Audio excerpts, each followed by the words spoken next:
নাফ নদী থেকে জেলেদের ধরে নিয়ে যাওয়ার ঘটনা নিত্যদিনের ঘটনায় পরিণত হওয়ায় সীমান্ত এলাকায় সৃষ্টি হয়েছে আতঙ্ক। স্থানীয় সূত্রে জানা গেছে, মাছ ধরতে গিয়ে মাঝ নদী থেকে তাদের ট্রলারসহ ধরে নিয়ে যাচ্ছে আরাকান আর্মির সদস্যরা। অনেকেই বলছেন, জীবিকার একমাত্র উৎস মাছ ধরা বন্ধ হয়ে যাওয়ায় পরিবারগুলো চরম সংকটে পড়েছে। নিখোঁজ জেলেদের স্বজনরা জানিয়েছেন, এখনও ধরে নিয়ে যাওয়া অনেক জেলের খোঁজ মেলেনি। স্বজনদের দাবি, দ্রুত সরকারি উদ্যোগে তাদের ফেরানোর ব্যবস্থা করা হোক।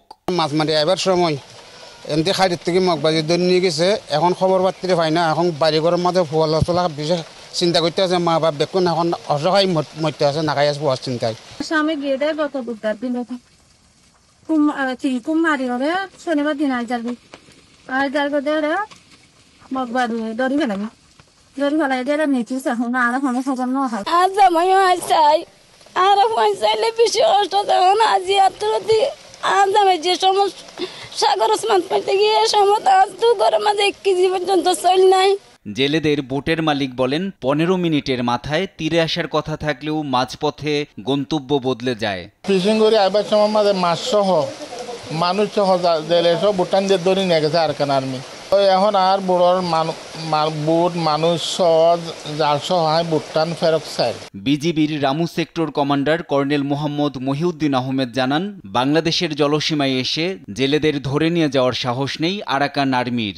সীমান্ত নিয়ন্ত্রণে সম্মিলিতভাবে বিজিবি কোস্টগার্ড কাজ করছে। বাংলাদেশের জলসীমায় এসে জেলেদেরকে ধরে নেওয়ার কোনো সুযোগ বা সাহস তাদের নাই।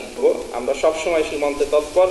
আপনারা জানেন, নাফ নদীতে বিজিবি কাজ করছে, কোস্টগার্ড কাজ করছে। নাফ নদী এবং সাগর যে সীমা, আমাদের যে সমুদ্র সীমান্ত রয়েছে, সেখানে কোস্টগার্ড কাজ করছে এবং নাফ নদীতে কিছু অংশে কোস্টগার্ড আছে এবং ম্যাক্সিমাম অংশে আমরা বিজিবি দায়িত্ব পালন করে থাকি এবং সর্ব অবস্থায় আমাদের টহল সেখানে চলতে থাকে। নাফ নদীর জলসীমায় আরাকান আর্মির এই তৎপরতা সীমান্তের নিরাপত্তা পরিস্থিতিকে দিন দিন জটিল করে তুলছে। NI নাহিদ, নিউজ ডেস্ক, দেশ টিভি।